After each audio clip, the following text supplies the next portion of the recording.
Laser treatments అనేటివి మనకి సేఫ్‌గా ఉంటాయా? నుదుట పైన నలుపు వచ్చినప్పుడు మనకి లేజర్స్ తోటి సమాధానం వస్తుందా? లేజర్స్ తోటి, పీల్స్ తోటి మనకి రిజల్ట్స్ మంచిగా వస్తాయా?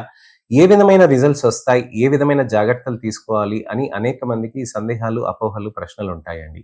ఇవన్నిటికి క్లియర్ చేయడానికనే నేను ఒక మంచి ఇన్ఫర్మేషనల్ అవేర్‌నెస్ వీడియో తోటి నేను మళ్ళీ మీ ముందుకొస్తున్నాను.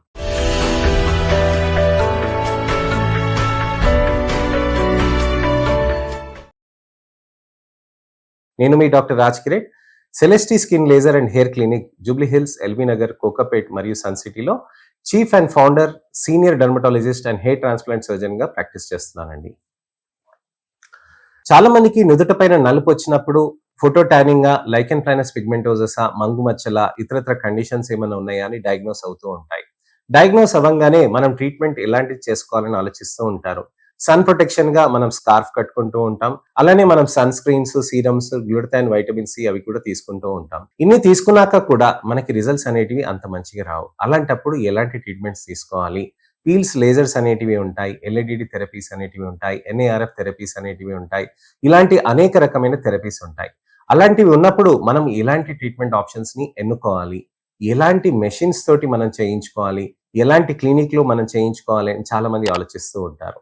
ఇక్కడ మనం గమనించాల్సింది ఏంటనంటే, ఎక్స్‌పీరియన్స్‌తో పాటు మనకి టెక్నిక్స్‌తో పాటు అలానే మనకి టెక్నాలజీ కూడా ముఖ్యం.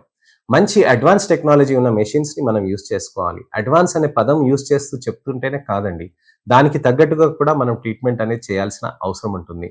అంటే మనకి టెక్నాలజీస్ ఏ రకమైనవి యూజ్ చేస్తున్నారనేది మనం తెలుసుకోవాల్సిన అవసరం ఉంటుంది. ఎన్‌డియాగ్ లేజర్ టెక్నాలజీస్ అనేటివి ఉంటాయి. ఎన్‌డియాగ్ లేజర్స్ అనేటివి మనకి అన్ని రకాల మెషిన్స్ ఉంటాయి. కానీ యూఎస్ ఎఫ్‌డీఏ అప్రూవ్డ్ టెక్నాలజీస్ అనే వాటితోటి మనకి బెటర్ రిజల్ట్స్ అనేటివి ఉంటాయి. కొత్త రకమైన లేజర్స్ ఏమైనా ఉంటాయా? అడ్వాన్స్డ్ లేజర్స్ ఏమైనా ఉంటాయా? అని ఆలోచిస్తూ ఉంటారు. పికో 5 అని ఒక మంచి అడ్వాన్స్ పికో సెకండ్ లేజర్స్ తోటి మనం లాంచ్ చేసామండి. ఇది భారతదేశంలోనే మొదటిసారి మేము దక్షిణాది రాష్ట్ర ప్రజలకి, మన తెలుగు రాష్ట్ర ప్రజలకి అందుబాటులోకి తీసుకొచ్చాం. ఇది చాలా పవర్‌ఫుల్ లేజర్స్. పికో లేజర్స్ అంటే పికో సెకండ్‌లో మనకి లేజర్స్ అనేటివి ఇస్తాయన్నమాట. పికో సెకండ్ లేజర్స్ అనంటే మనకి మామూలు సెకండ్ లేజర్స్ ఉంటాయండి. అంటే మనకి ప్రతి క్షణానికి ఒక లేజర్ అనేది వచ్చేది ఒకటుంటుందండి. దాంతోటి కొద్దిగా హీట్ జనరేషన్ అనేది ఎక్కువగా ఉంటుందన్నమాట. దాంతోటి ఫోటో మెకానికల్ డ్యామేజ్ కానీ, లేకపోతే ఫోటో అకాస్టిక్ చేంజెస్ కానీ, ఫోటో థర్మల్ చేంజెస్ కానీ ఉంటాయన్నమాట. Photo thermal, photo acoustic, photo mechanical అంటే ఏంటి? ఫోటో అంటే మనకి లైట్ తోటొచ్చేదండి.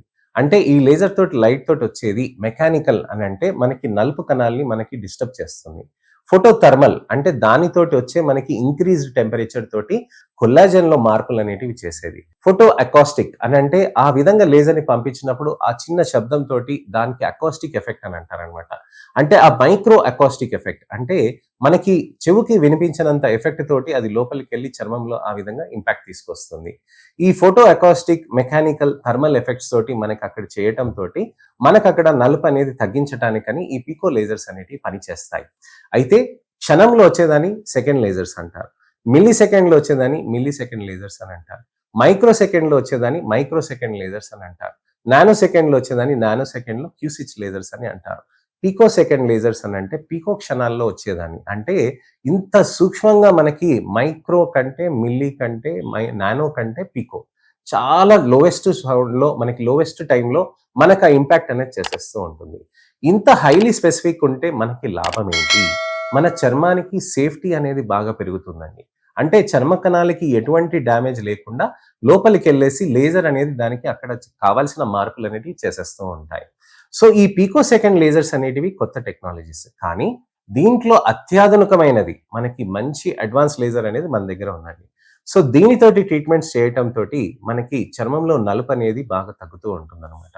సో, ఇక్కడ మనకి మార్పు రావాలి అనంటే మాత్రం మనకి మంచిగా రెగ్యులర్‌గా చేసుకుంటూ ఉండాల్సిన అవసరం ఉంటుంది. మనకి పికో సెకండ్ లేజర్స్ అనేటివి చర్మం పైన ఏ విధంగా చేస్తారు? పికో సెకండ్ లేజర్స్ అనేటివి మన చర్మం పైన నెమ్మదిగా ఇన్విజిబుల్ లేజర్ తోటి చేస్తూ ఉంటారు. అంటే మనకి కంటికి కనిపించదండి. ఆ లేజర్ అనేది లోపలికెళ్ళిపోయేసి మనకి టకటక పని చేసేస్తూ ఉంటుంది. మనకి ఈ లేజర్ అనేది చర్మం లోపలికి విపరీతంగా ఎళ్ళిపోతున్నా, ఇంత సూక్ష్మంగా ఉన్నప్పుడు విపరీతంగా డీప్‌గా ఎళ్ళిపోయి మనకి డ్యామేజ్ చేస్తుందా అని చాలామంది ఆలోచిస్తూ ఉంటారు. లేజర్స్‌లో ఉన్న ప్రత్యేకతనే అది. లేజర్స్ అనేటివి మనకి హైలీ స్పెసిఫిక్‌గా ఉంటాయండి. అందుకోసమనే అంత హైలీ సేఫ్‌గా కూడా ఉంటాయి. లేజర్స్ అనేటివి మనకి చర్మం పైన చేసినప్పుడు కేవలం చర్మ కణాల్ని దాటుకొని కొల్లాజన్ వరకు మాత్రమే పనిచేస్తుందన్నమాట. అంటే పైన పొర, కింద పొర అంటాను కదండీ! పైన పొరని మనం ఎపిడర్మిస్ అని అంటాము. కింద పొరని డర్మిస్ అని అంటాం. అయితే పైన పొరలో చర్మ కణాలన్నీ ఉంటాయి. నల్ల కణం కూడా ఉంటుంది మెలనోసైట్ అని. దానికి మెలనిన్ అని ఇస్తుంది. దాన్ని మెలనోజోమ్‌గా మారి చర్మ కణాల లోపలికి అతుక్కోబోతుందన్నమాట. ఆ లోపలికి వెళ్ళిపోయి దాంతో పాటు అది పనిచేస్తూ ఉంటుంది. అయితే పికోసెకండ్ లేజర్స్ ఏమి చేస్తాయనంటే చర్మ కణాలని డిస్టర్బ్ చేయకుండా, నల్ల కణంని కూడా డిస్టర్బ్ చేయకుండా, నలుపు మెలనోజోమ్ ఏదైతే ఉందో దాన్ని మాత్రమే టార్గెట్ చేస్తుంది. దానితో పాటు లోపలికి వెళ్ళిపోయి మనకి కొల్లాజెన్‌ని కూడా రీజువనేట్ చేస్తుందన్నమాట. సూక్ష్మంగా అది నెమ్మదిగా కొల్లాజెన్‌ని రీజనరేట్ చేయటంతోటి కూడా మనకి అక్కడ చర్మంలో మార్పు అనేటివి కూడా బాగా జరుగుతూ ఉంటాయి. ఈ పికో లేజర్స్ అనేటివి హైలీ సేఫ్‌గా ఉంటాయండి. మా దగ్గర చేస్తున్నామండి. పికో లేజర్స్ తోటి మంచి రిజల్ట్స్ సేఫ్‌గా కూడా వస్తున్నాయండి. చాలా ఇంపార్టెంట్‌గా ఏంటి అనంటే, మనకి ఈ లేజర్స్ అనేటివి నెలకొకసారి అనేది మనం చేసుకుంటూ ఉండవచ్చనమాట. ఈ లేజర్స్ చేసినాక మనం పీల్స్ చేయటంతోటి కూడా చర్మంలో మంచి రిజల్ట్స్ అనేటివి కూడా వస్తూ ఉంటాయి. పీల్స్ అనేటివి మనం ఏం చేస్తూ ఉంటాం? పీల్స్ అనేటివి మనం చర్మం పైన అప్లై చేసి వాష్ చేసేస్తూ ఉంటాం. పీల్స్ పైన మనం అప్లై చేసి వాష్ చేసేయటంతోటి ఏమవుతదనంటే, అక్కడ చర్మంలో ఉన్న నల్ల కణాలలో మనకి ఏదైతే నలుపు ఎక్కువగా వచ్చిందో, ఆ చర్మ కణాలని మైక్రోస్కోపిక్‌గా తీసేస్తూ ఉంటుందన్నమాట. మైక్రోస్కోపిక్‌గా తీసేస్తూ ఉంటే కొత్త కణం అనేది ఇమ్మీడియేట్‌గా రీజువినేట్ అవుతూ ఉంటుంది. అందుకోసమే స్కిన్ అనేది ఫ్రెష్‌గా అవుతూ ఉంటుంది. అలానే హైడ్రేటింగ్ పీల్స్ కూడా ఉంటాయి. ఈ హైడ్రేటింగ్ పీల్స్ ఉండటంతోటి కూడా చర్మంలో మంచి రిజల్ట్స్ అనేటివి కూడా ఉంటాయన్నమాట. సో, చర్మంలో ఈ విధంగా మనకి మంచి రిజల్ట్స్ అనేటివి తీసుకురావటానికని మంచిగా ట్రీట్మెంట్స్ అనేటివి అవైలబుల్ ఉంటాయండి. అలానే నాన్ అబ్లేటివ్ రేడియో ఫ్రీక్వెన్సీ అని కూడా ఉంటుంది. ఈ non ablative radio frequency treatments అనేది కూడా చేస్తూ ఉంటే బెటర్ రిజల్ట్స్ అనేటివి ఉంటాయన్నమాట. ఈ నాన్ అబ్లేటివ్ రేడియో ఫ్రీక్వెన్సీ అనే ట్రీట్మెంట్స్ కూడా చేయటంతోటి కూడా మన చర్మంలో బెటర్ రిజల్ట్స్ అనేటివి కూడా ఉంటాయి. Non ablative radio frequency treatments చేయటం, అలానే మనకి ఇతరత్ర థెరపీస్ కూడా ఉంటాయి. Micro needling serum infusion therapies ఉంటాయి. ఐవీ గ్లూటథైన్ ఉంటాయి. స్కిన్ బూస్టర్స్ అని కూడా ఉంటాయి. స్కిన్ బూస్టర్స్ అంటే ఏంటి అనంటే మన చర్మం లోపలికి నెమ్మదిగా చిన్నగా హైలూరానిక్ యాసిడ్ అనేది ఇచ్చేస్తూ ఉంటారు. ఈ హైలూరానిక్ యాసిడ్ ఇచ్చేయటం తోటి కూడా చర్మంలో అక్కడ అంతా మంచిగా హైడ్రేషన్ జరిగి చర్మంలో బెటర్ రిజల్ట్స్ అనేటివి కూడా వస్తూ ఉంటాయి. సో, ఇన్ని కాంబినేషన్స్ యూజ్ చేసి కూడా మనం ట్రీట్మెంట్స్ అనేటివి సాధ్యం చేయవచ్చండి. కానీ నలుపు ఎక్కువ ఉంటే నలుపుకి మనం దానికి తగ్గట్టుగా ఎక్కువ నాళ్ళు మనం ట్రీట్మెంట్ చేయాలి అనేది మనం అర్థం చేసుకోవాలి. సో, ఇదండి విషయం. టానింగ్ వచ్చినప్పుడు మనకి లేజర్ ట్రీట్మెంట్స్ అనేటివి చాలా మంచిగా పనిచేస్తాయి. సేఫ్‌గా ఉంటాయి అనే దాని గురించని నేను మీకు వివరించాను. నెక్స్ట్ ఇన్ఫర్మేషనల్ అవేర్‌నెస్ వీడియో తోటి మళ్ళీ నేను మీ ముందుకొస్తాను. నేను మీ doctor Raj Kiran. Celestee skin laser and hair clinic, Jubilee Hills, LB Nagar, Kokapet మరియు సన్ సిటీలో chief and founder dermatologist and hair transplant సర్జన్‌గా ప్రాక్టీస్ చేస్తున్నానండి.